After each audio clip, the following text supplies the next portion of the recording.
English Grammar, Lesson 20. Topic: Compound words formed from phrasal verbs. Watch and listen. Do you know the difference between showing and showing off? I'll try to explain. I'd like to show you my fan collection.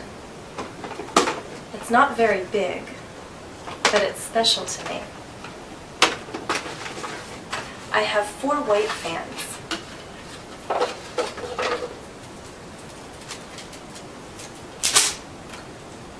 That look like this. Pretty. And I have 2 black fans that look like that. These black fans are very comfortable to hold. They're very pretty, but of course they're even more beautiful when you put them into motion. Now I'd like to show you my favorite fan in the collection. This was a gift. It's a fan from Japan.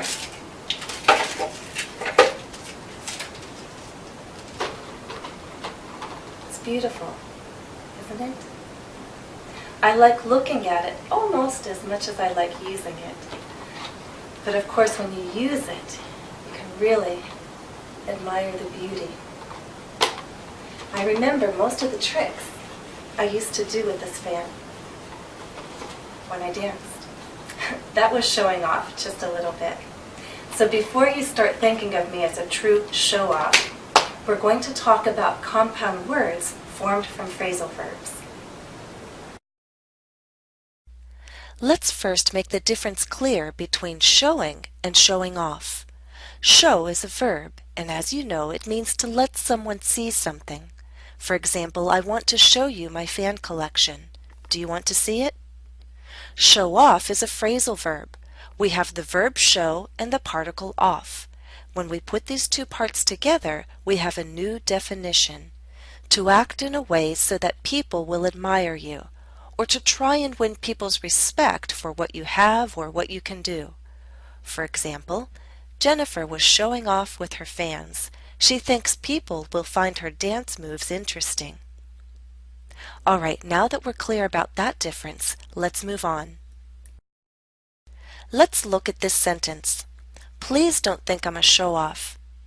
Is this an example of a phrasal verb? Well, you've probably noticed that in this sentence, show off is written with a hyphen. Also, it follows an article. What kind of a word follows an article? Not a verb, a noun. Here we have an example of a compound word, more specifically, a compound noun. It's a compound noun formed from a phrasal verb. Let's talk more in detail about what compound words are. A compound word is a noun or adjective formed from 2 or more words. Compound words are often formed from phrasal verbs, especially 2-word phrasal verbs, and by that I mean a verb with 1 particle, as in show off. By joining this verb and its 1 particle with a hyphen, we get the compound noun show off. Compound words formed from phrasal verbs are written with a hyphen, as in show off, or as 1 word, as in workout. Let me share a couple study tips. Some compound words formed from phrasal verbs are very common, but not all phrasal verbs form compound words. For that reason, avoid trying to create a new one before checking a dictionary. Be sure the compound word exists before you use it. Also, a dictionary will confirm whether a compound word formed from a phrasal verb is written as 1 word or with a hyphen. So if you're not certain how to write a compound word, check the dictionary. It's time again to watch and listen. Do you work out? I know I need to exercise more. My last workout was 1 or 2 weeks ago. Most of this workout equipment that you see belongs to my husband. Let's be clear about the difference between work out and workout. Written as two words, work out is a phrasal verb. As you know, it means to exercise. For example, my husband works out a lot, so he's strong and healthy. Written as one word, workout is a compound word. This compound word can be either a noun or an adjective. Look at our two examples. Jennifer's last workout was 1 or 2 weeks ago. Jennifer's husband uses different kinds of workout equipment. Let's turn our attention to pronunciation. Do you hear a difference in pronunciation? A difference between compound words and phrasal verbs? Which words are stressed? Listen closely as I say these three sentences. 1. Do you work out? 2. My last workout was 1 or 2 weeks ago. 3. This is my husband's workout equipment. You've probably noted that we stress the beginning of a compound word that is formed from a phrasal verb. Listen as I say three compound words. Please don't think I'm a show-off. My last workout was 1 or 2 weeks ago. This is my husband's workout equipment. Now I'd like to compare the stress in phrasal verbs and the stress in compound words. Listen and repeat after me. She sometimes shows off. She's a show-off. He often works out. His workouts are usually 30 minutes long. If you have the opportunity to record your own voice, I'd suggest doing that. When you play it back, make sure you hear the difference in stress patterns. Exercise 1. In this exercise, your task is to do 3 things. First, read the statement and identify the meaning of the phrasal verb. Then, state the compound word we can form from that phrasal verb. And finally, contrast the stress patterns of the phrasal verb and the compound word. It's a lot to remember, so let's try an example together. Example: Gary's car broke down again. The mechanic said it would take 1 or 2 days to fix the car. What does break down mean? A. Drive slow, B. Get old, or C. Stop working? Well, I've given you a clue with the picture. Break down means C. Stop working. We use break down when we're talking about cars or machines. So now that we know what this phrasal verb means, let's go on to the next step.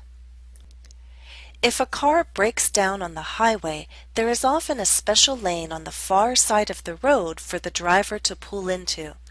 This keeps the car out of the way for passing drivers. What do you think we call this lane? What compound word can be formed from the phrasal verb break down? Written as one word, breakdown is the compound. And that special lane for emergency use? It's a breakdown lane. Now listen and repeat. If your car breaks down, pull over into the breakdown lane.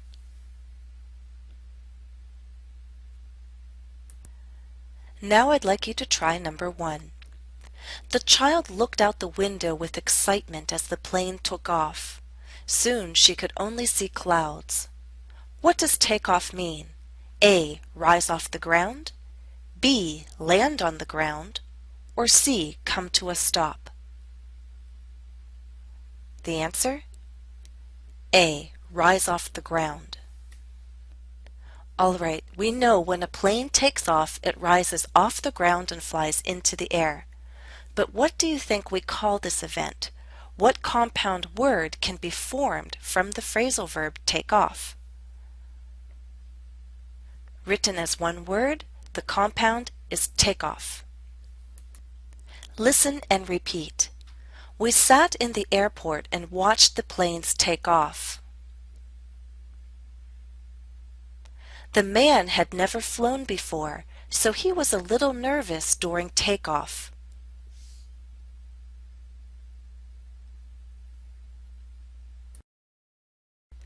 2. The company was losing business, so the management decided to lay off hundreds of employees. Their workforce decreased by 25%. What does lay off mean? A. Give work to, B. Stop employing, or C. Replace? Lay off means B. Stop employing. When a company lays people off, it stops employing them because there isn't enough work for everyone. What do you think we call this event? What compound word can be formed from the phrasal verb lay off? Written as one word, layoff is the event. I have seen it written with a hyphen, but I prefer one word. Now listen and repeat. The company will lay off a quarter of its employees. The economic crisis has led to many layoffs in the United States.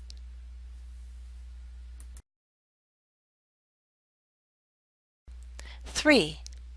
Getting sick set me back in my work. I may not meet my deadline. What does setback mean? A. Help development, B. Make progress slow, or C. Confuse?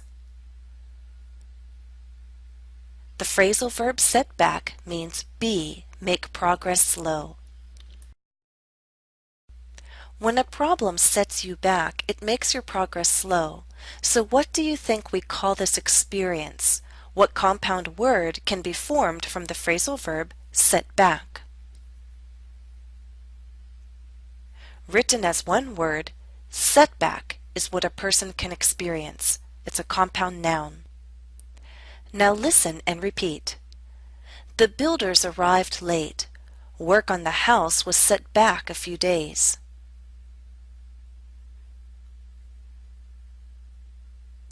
There was a small fire on the construction site, but that was a minor setback. They'll soon be on schedule again.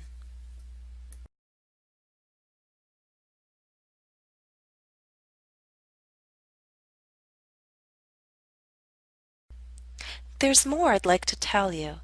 Some compound words formed from phrasal verbs do not use the structure base verb plus particle, as in show off and work out.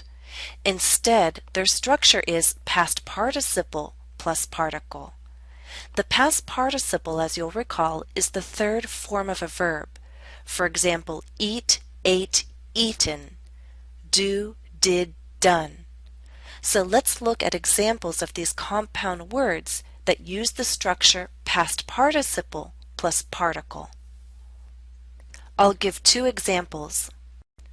Grow up is a phrasal verb, and you likely know it means to become an adult. Now read with me. Marissa is no longer a child. She's a grown-up. She's 20 years old. You see a hyphen joining the past participle, grown, and the particle up. This forms a compound noun, a grown-up. You've already seen the phrasal verb break down. We know it means to stop working. Now I'd like to show you a second compound word formed from this phrasal verb. Read with me. It was obvious that no one had lived on the farm for a long time. The barn was empty, and there was a broken-down tractor in the fields. Again, we have a hyphen joining a past participle and a particle. We have a compound adjective. Broken down describes something. It tells us that something is in bad condition or can't be operated anymore. A broken-down tractor. Here's an important pronunciation note. Compound words which are formed from phrasal verbs and which use the form past participle plus particle can have different stress patterns. A dictionary will help confirm the word stress of a compound word. Examples. 1. Grown-up sons and daughters. Stress is at the beginning. Grown-up. 2. A broken-down tractor. Both parts are stressed, but the second receives more stress. A broken-down tractor. Exercise 2. Watch and listen. Pay attention to the pronunciation of the compound words. My family is getting ready to celebrate Christmas. We're going to have a small get-together with our friends, so I've prepared some gifts. I have toys for the children and small little gifts for the grown-ups. My children don't expect to get their Christmas presents until the very morning of December 25th, and that's because they still don't know that the tale of Santa Claus is a made-up story. Their Christmas presents are actually hidden upstairs under our bed, and I've asked my husband what are we going to do if the children discover their presents before the 25th. So our cover-up story is that this year Santa has so many children to visit, he's asked us if he could deliver the presents early. Well, I know that sounds silly, but they're still small, so we want our children to believe in the Christmas magic a little bit longer.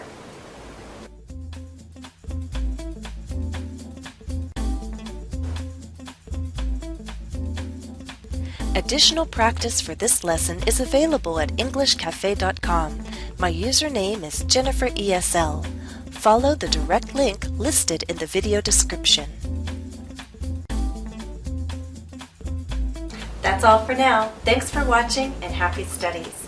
And to all those who will be celebrating Christmas on December 25th, I send you my warmest wishes. Merry Christmas.